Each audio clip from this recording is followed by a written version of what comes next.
Forward to that. Both days, Carm. I will be there early to watch the practices of 0 offensive linemen participate. I was going to say, hopefully the offensive line gets a little healthier. We're going to find out. That'll be one interesting thing to track tomorrow. So we'll inform you if you're not going to practice. If you are, you can be on the lookout for that. Thursday. I didn't get an update, and I know you're going to do that, so go ahead. Thursday, we're live in Northwest Indiana, so please come by and see us for lunch at the Hard Rock Casino, Northern Indiana. The burger bar they have there in the casino, on the casino floor. It's phenomenal. Fantastic. Yep. They're in there like every morning. They grind the meat fresh. It's awesome. They're grinding the meat. So come by and say hi, have a burger, have some lunch with us at Hard Rock Casino, Northern Indiana. That's right. Maybe we'll even give away some some Football Fest tickets. Football Fest tickets, yes. Because we're going to be there, and that's where the event is on Sunday, August 25th. You can buy yours at Hard Rock Casino, northernindiana.com, or you can buy them at Ticketmaster.com. They're like $10. They're very inexpensive. Maybe on Thursday, since we're live at the casino, we'll give some away. And then Friday, we're out at the Pride stores in St. Charles at 93 Octane, and our Blue Run single barrel is going to be available to purchase for the very first time. So big, fun week, a lot of football with a little bit of bad baseball sprinkled in. What did you want an update on, Jurko? It looked like... I did want an update. I didn't get a report on the injuries on the offensive line. I mean, they're plentiful. Are there broken legs? Are there torn MCLs, ACLs? Are there rotator cuffs that are torn? Did Achilles tendons pop? Nothing. Do we have a Liz Frank style injury? No. Thank God it's nothing that bad. Darnell Wright hasn't practiced since whatever before the Hall of Fame game. Okay, his feelings hurt. What happened? You like Darnell Wright, don't? I do, but my point is, what's wrong? They won't say. Is it general soreness? Is that what it is? I served under general soreness. Guess what? You got to work through that soreness. Tough. I don't get it. I don't understand it, but it doesn't make a difference.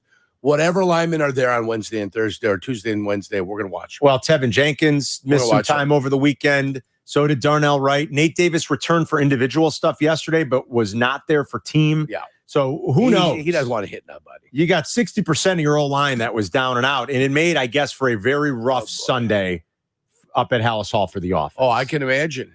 The people you count on aren't there. That's problematic. Well, here's what I hope happens, though.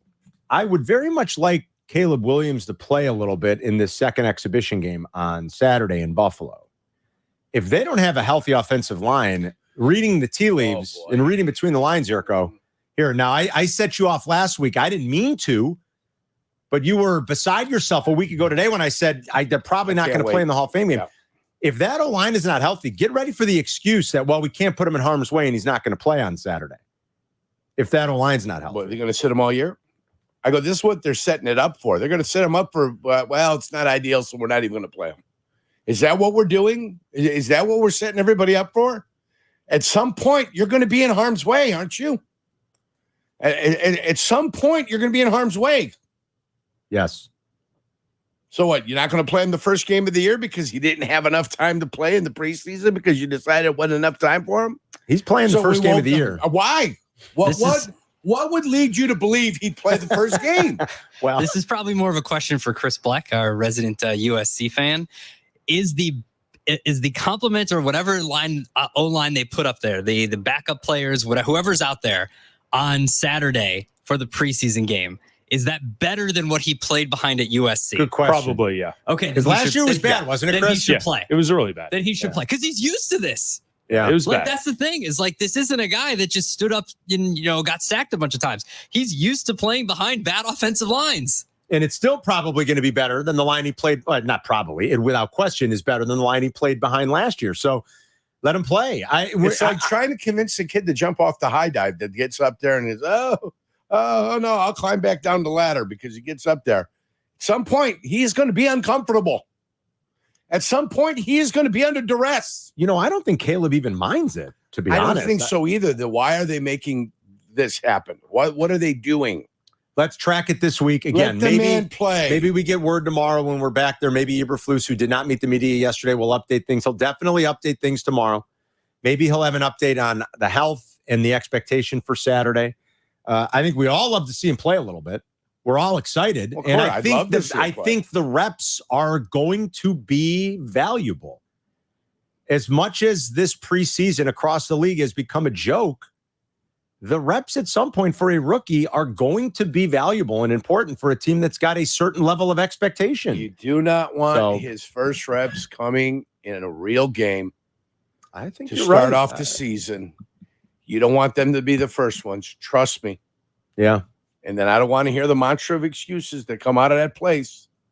See, over the weekend, they might have caught a break when they faced Tennessee in a month. DeAndre Hopkins is hurt. Saw that, yeah. Now, like, best case scenario, 4 weeks, he's back. Worst case scenario, because they just deemed it 4 to 6 weeks. Yeah. Worst case scenario, he misses. 6 weeks spills you into, week 2, week 3 in the NFL season. So there's my catch a break there. Anyway, just a little what side day note. are we on now? To the opening of the NFL season? 29? I don't know. What are we at, Adam? 29 days? Something like that? Doesn't that sound right? 31. Oh, we are at 31. I'm sorry. Oh, yeah, that's right. Because I think Walter was on Friday, wasn't Yeah. it? Yeah, it's 31 days. 31 days. Yeah. 1 month, Carm. Wow. Today's August 5th. Mm-hmm. It is. And the day the league starts September 5th. Jurko's going to be. We are within 1 month, Carm. We're 1 month away, my friend. We are a month away. We started this thing at 100. 3 months and change. Right? And we are knocking on the we're knocking Heaven's on door? the door. No, not heaven's door. We're knocking on the football door. We're right here. It is exactly, of course, 4 weeks from Thursday. The season starts 4 weeks from this Thursday. Isn't that something? I'm excited. So Jurko was pretty hot last Monday about this time, and Well, I'm not going to get hot, but I just know I know the mantras. Here's what I know. Here's the crap they're going to give you. Well, when we practice against Cincinnati, that was like playing in an exhibition game. Oh my God, we got such great practice. I know why it annoys you. Yeah. And I appreciate it. And it's nothing that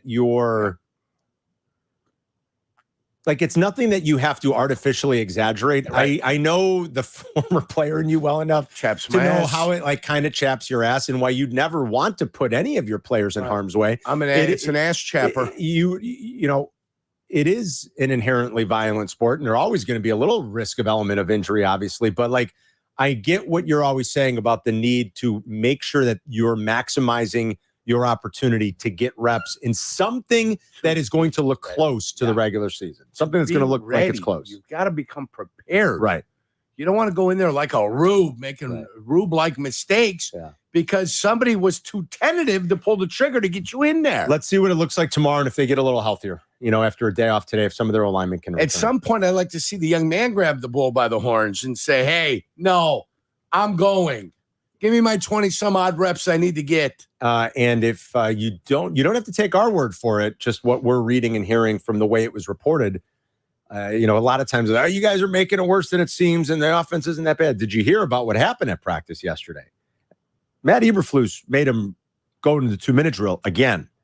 They practiced for 2 hours and 20 minutes on a very hot, humid day. The coach was upset. This is what was reported from Hallis Hall. Did he not have his golf shoes come in? The coach was upset. Well, he didn't like what he saw, Yerk. So, you're like, you guys make it sound a lot worse than it actually is. And everybody's too negative. The coach was mad and said, you know what? We're doing this again. Like Herb Brooks, again. On that line, again. I'm Mike Ruzioni. The coach. United States of America. Caleb Williams, USC. Yeah. The coach said, that sucked. We're doing it again. And guess what? It still sucked. Yeah. They failed to get in field goal range in the 2-minute offense. So wasn't pretty this weekend. Now, again, you're dealing with a lot of injuries. I understand that, but that's why you hope it clears up and they can run some semblance of a practice with their guys that makes it look clean and crisp and they can get accomplished what they're looking to get accomplished. Guys get hurt, move the drill. Yeah. Well, bring in some fresh bodies. That's all you can do. Can't make people play, Carm. Well, amen. My elbow hurts. My elbow hurts. I'll tell you what hurts: the ego of every White Sox player in that clubhouse. Yeah. If you're going to be bad, I guess be epic. You know who's hurt? Ozzy's hurt, emotionally and psychologically. Ozzy's hurt. And Ozzy confirmed again he was a candidate for the job when it was open. The best was when Jurko broke that news 2 years ago. I broke that news. That Ozzy was being considered. That he interviewed for the job. They interviewed Ozzy Guillen. They interviewed Joe Espada. Yeah. They hired Pedro Grifol. Oh, yeah. That was the great Rick Hahn. I've said it many times. I have personally great affection for Rick Hahn. I like Rick very much as a person. I got to know Rick when I was a very young reporter in town, covering baseball, working with Bruce Levine, being at 60 games a year. And that doesn't mean that I think everything that Rick did was right. I think I've been plenty critical of Rick, even though I like him very much. Rick's a bright guy. Smart. I don't know what happened in that interview process. I really don't. I don't know how you can hire Joe Espada. How you could interview Joe Espada. You already know what Ozzie brings. And I could see you'd have a little trepidation. I mean, Ozzie's a little bit of a loose cannon. So I understand if you maybe had a little trepidation with an older Ozzie who's been away from the game for a little while from a managerial standpoint.